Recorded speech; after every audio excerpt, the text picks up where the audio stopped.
जय श्री कृष्ण दोस्तों, हर हर महादेव। मैं पूनम पांडे आप सभी लोगों का शक्ति कुंज चैनल पे बहुत बहुत स्वागत करती हूँ। भगवान शिव और माता पार्वती की कृपा प्राप्ति के लिए, उनकी शरणागति के लिए, उनकी प्रसन्नता की प्राप्ति के लिए और अपनी मनोकामनाओं को पूर्ण करने के लिए भक्तगण जो है प्रदोष का व्रत करते हैं। प्रदोष का व्रत बहुत ही उत्तम माना जाता है। यह जो प्रदोष का व्रत है, यह प्रत्येक महीने के दोनों पक्ष, कृष्ण पक्ष और शुक्ल पक्ष की त्रयोदशी तिथि को रखा जाता है। और इस व्रत को हर कोई कर सकता है, चाहे सुहागिन औरत हो, चाहे पुरुष हो, कुंवारी लड़की हो, कुंवारी लड़का हो, हर कोई जो है इस व्रत को कर सकता है। जैसे हमारे महादेव बहुत ही सरल हैं, बहुत ही जल्दी प्रसन्न हो जाते हैं, उनकी पूजा भी बहुत ही ज़्यादा सरल होती है, वैसे ही उनकी जो व्रत है, ये जो प्रदोष का व्रत है, ऐसे ही सरल है। इस व्रत को आप 12 घंटे का भी व्रत कर सकते हैं, इस व्रत को आप 24 घंटे का भी व्रत आप कर सकते हैं। अगर आप 12 घंटे का व्रत करते हैं तो जिस दिन प्रदोष का व्रत है उस दिन के सूर्योदय से जो है आपका व्रत प्रारंभ हो जाएगा और सूर्यास्त के पश्चात जब आपका पूजन अर्चन संपन्न हो जाए तो उसके पश्चात जो है आप सात्विक अन्न ग्रहण कर सकते हैं। और अगर आप 24 घंटे का व्रत करते हैं तो 24 घंटे के व्रत में जिस दिन प्रदोष का व्रत है उस दिन के सूर्योदय से जो है आपका व्रत प्रारंभ हो जाएगा और व्रत के अगले दिन के सूर्योदय तक जो है आप व्रत करेंगे, उसके पश्चात आप अपने व्रत का पारण कर सकते हैं। ये जो प्रदोष का व्रत है, आप सेंधा नमक खा के भी व्रत कर सकते हैं, मीठा फलहार करके भी व्रत कर सकते हैं, केवल फल और जल लेके भी इस व्रत को कर सकते हैं और निर्जला भी इस व्रत को कर सकते हैं। ये टोटली जो है आपकी शारीरिक क्षमता के ऊपर निर्भर करता है, आपकी मनोकामना के ऊपर डिपेंड करता है। जैसे हमारे महादेव सरल हैं, वैसे ही जो है उनसे संबंधित ये प्रदोष का व्रत ही बहुत ही ज़्यादा सरल है, लेकिन बहुत ही ज़्यादा प्रभावशाली ये व्रत माना जाता है। आइए जानते हैं कि 2025 में मार्गशीर्ष मास के शुक्ल पक्ष का प्रदोष व्रत कब रखा जाएगा। तो त्रयोदशी तिथि का जो प्रारंभ है वह 2 दिसंबर दिन मंगलवार की दोपहर में 3:57 से त्रयोदशी तिथि प्रारंभ हो जा रही है और अगले दिन 3 दिसंबर दिन बुधवार की दोपहर में 12:25 पे त्रयोदशी तिथि समाप्त हो जा रही है। उसके पश्चात चतुर्दशी तिथि प्रारंभ हो जा रही है। तो प्रदोष व्रत में उदय तिथि नहीं देखी जाती है, बल्कि त्रयोदशी तिथि प्रदोष काल में अर्थात संध्या काल में अवश्य होनी चाहिए, तभी जो है प्रदोष का व्रत रखा जाता है। तो 2 दिसंबर दिन मंगलवार को हमें प्रदोष काल में जो है त्रयोदशी तिथि प्राप्त हो रही है, लेकिन 3 दिसंबर दिन बुधवार को प्राप्त नहीं हो रही है क्योंकि दोपहर में ही समाप्त हो जा रही है। इसलिए यह जो प्रदोष का व्रत है वह 2 दिसंबर दिन मंगलवार को रखा जाएगा। मंगलवार को यह प्रदोष का व्रत पड़ रहा है तो इसे मंगल प्रदोष भी कहा जाएगा और इसे भौम प्रदोष भी कहा जाएगा। 2 दिसंबर का जो भौम प्रदोष है वह अमृत सिद्धि योग में, सर्वार्थ सिद्धि योग में, रवि योग में और वरियान योग में संपन्न हो रहा है, जिससे इस प्रदोष का जो महत्व है बहुत ही ज्यादा बढ़ गया है।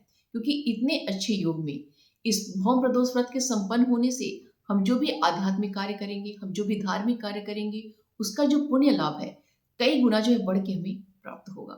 तो 2 दिसंबर दिन मंगलवार को सुबह में ही 6:28 से जो है सर्वार्थ सिद्धि योग प्रारंभ हो जाएगा, अमृत सिद्धि योग प्रारंभ हो जाएगा, जो कि पूरे दिन रहेगा और रात्रि में 8:51 पे जो है ये दोनों योग जो है समाप्त होंगे। उसके पश्चात जब ये दोनों योग समाप्त हो रहे हैं तो उसके पश्चात रवि योग प्रारंभ हो जा रहा है। और वरियान योग जो योग है इसके स्वामी जो है कुबेर महाराज हैं और ये जो योग है ये सुबह से लेके रहेगा, पूरे दिन रहेगा और रात्रि में 9:08 तक जो है वरियान योग रहेगा। इस भौम प्रदोष का बहुत ही ज्यादा महत्व हो गया है और इस दिन सुबह से लेके रात्रि में 8:51 तक जो है अश्विनी नक्षत्र रहेगा, उसके पश्चात जो है भरणी नक्षत्र प्रारंभ हो जाएगा। तो हमारा जो देखिए ये प्रदोष का व्रत है, इसका जो पूजन पाठन है ये सर्वार्थ सिद्धि योग में, अमृत सिद्धि योग में, वरियान योग में और अश्विनी नक्षत्र में संपन्न होगा। इस दिन का जो शिववास है वह दोपहर में 3:57 तक तो है वो कैलाश पे है, उसके पश्चात जो है शिववास नंदी पे है। तो जब भगवान शिव का वास कैलाश पे होता है तो उस समय रुद्राभिषेक करने से हमें सुख की प्राप्ति होती है और जब भगवान शिव का वास जो है नंदी पे होता है तो उस समय जो है रुद्राभिषेक कराने से हमें हर कार्य में जो है सफलता प्राप्त होती है। तो यह जो प्रदोष का व्रत है, यह जो हम क्योंकि संध्याकालीन पूजन का इसमें देखिए महत्व है, पूजन तो देखिए सुबह भी किया जाता है और शाम को भी किया जाता है, लेकिन इसकी जो मुख्य पूजा होती है वह प्रदोष काल में होती है। तो उस समय जो हमारा शिववास है वह नंदी पे रहेगा। तो इस समय अगर हम रुद्राभिषेक करते हैं तो हमें हर कार्य में जो है सफलता प्राप्त होती है। तो कहने का तात्पर्य है कि 2 दिसंबर दिन मंगलवार का जो प्रदोष का व्रत है बहुत ही अच्छी योगों में संपन्न हो रहा है और इसका हमें पूरा पूरा जो लाभ हमें उठाना चाहिए। प्रदोष का व्रत करने से नवग्रह जो है वो बैलेंस में होते हैं, क्योंकि हमारे जो शिव शक्ति है वो 9 ग्रहों को शासित करते हैं। अर्थात दूसरे शब्दों में हम कह सकते हैं कि शिव शक्ति जो है 9 ग्रहों की जो पूरी कंट्रोलिंग होती है वो हमारी शिव शक्ति के हाथ में होती है। तो हर देखिए प्रदोष व्रत का अपना अलग अलग महत्व होता है। तो जो भौम प्रदोष है वह ऋण मुक्ति के लिए बहुत ही ज्यादा महत्वपूर्ण माना जाता है। तो अगर कोई व्यक्ति जो है भौम प्रदोष करता है तो उसे ऋण से मुक्ति मिलती है।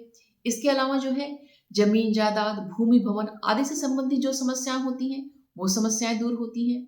मंगल ग्रह से संबंधित अगर कोई जो नकारात्मक प्रभाव जो है उस व्यक्ति के जीवन में है तो वो दूर होता है। मंगल देव प्रसन्न होते हैं और मंगल देव के प्रसन्न होने से व्यक्ति के आत्मबल में वृद्धि होती है, उसके साहस में वृद्धि होती है, उसकी निर्भयता में जो वृद्धि होती है। अब मंगल ग्रह अनुकूल होने से व्यक्ति की जो शारीरिक क्षमता होती है उसमें वृद्धि होती है। उसका शारीरिक अगर कोई रोग होता है, कोई कष्ट होता है तो वो दूर होता है। तो ये जो भौम प्रदोष है यह जो है मंगल देव की प्रसन्नता तो प्राप्त होती ही है, शिव शक्ति की कृपा प्राप्त होती है और इस दिन जो है हनुमान जी का दिन भी माना जाता है। तो इन सभी के अलावा जो है हनुमान जी की कृपा भी प्राप्त होती है। अब भौम प्रदोष के दिन अगर देखिए दान की हम बात करें तो इस दिन जो है लाल रंग की जो वस्तुओं का दान किया जाता है। जैसे लाल रंग के वस्त्र दान किए जाते हैं, मसूर की दाल जो है दान किया जाता है, गुड़ दान किया जाता है, तांबे के जो है बर्तन आदि दान किए जाते हैं। तो लाल रंग की जो वस्तुएं होती हैं उन सभी का इस दिन जो है दान किया जाता है। प्रदोष की पूजा में संध्या कालीन अर्थात प्रदोष कालीन पूजा का बहुत ही ज्यादा महत्व होता है। तो 2 दिसंबर दिन मंगलवार को प्रदोष कालीन पूजा का जो शुभ मुहूर्त है वो शाम में 5:09 से लेकर शाम में 7:49 तक है। तो ये जो पूजा की पूर्ण अवधि है 2 घंटे 40 मिनट। ये जो प्रदोष की पूजा का शुभ मुहूर्त है तो हम सभी को जो है अपनी पूजा इसी अवधि में अपना संपन्न करना चाहिए। तो देखिए इस बार जो शिववास हमें नंदी पे प्राप्त हो रहा है तो इस समय अगर हम भगवान शिव का रुद्राभिषेक करते हैं तो हमें हर कार्य में जो है सफलता प्राप्त होगी। ठीक है, तो स्वयं से अगर हम रुद्राभिषेक करते हैं तो महाभारत में जो वर्णित जो अर्जुन द्वारा जो स्तुति की गई भगवान शिव की उसकी अगर हम उस स्तुति की अगर हम 11 आवृत्ति अर्थात 11 पाठ करते हुए शिवलिंग का अगर अभिषेक करेंगे तो हमें रुद्राभिषेक का फल हमें प्राप्त होगा। ये देखिए जो स्तोत्र है ये 11 श्लोक इसमें है। स्तोत्र देखिए बहुत ही छोटा है लेकिन इसका जो प्रभाव है बहुत ही ज्यादा चमत्कारिक है।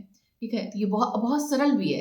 ऐसा भी नहीं है कि कोई इसको नहीं पढ़ सकता है, बहुत सरल है। 1-2 बार अगर कोई अभ्यास करता है तो उसको बहुत ही अच्छे से उसको याद हो जाता है। ठीक है, नमो भवाय शर्वाय रुद्राय वरदाय च पशुनाम पतये नित्यम उग्राय च कपर्दिने महादेवाय भीमाय त्र्यंबकाय शिवाय च ईशानाय मखध्यानाय नमस्ते मख धादिने।